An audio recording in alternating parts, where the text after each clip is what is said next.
ดังดวงจำปาแลบัวหลวงพวมบ้า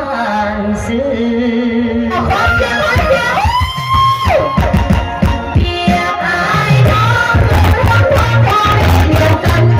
หากเดินเป็นตายด้วยกันสุขด้วยกันและทุกข์ด้วยกันสายเรือเวียดนาม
ดัง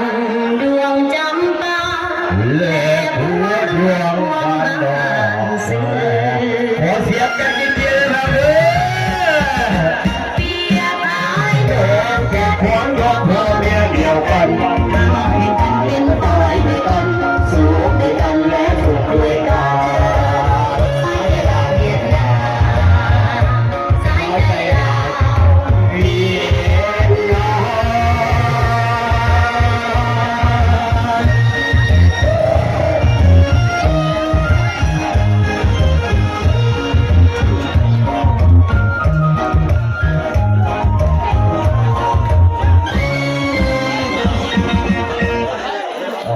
ยังมีอีกข้างหน้าว่ะ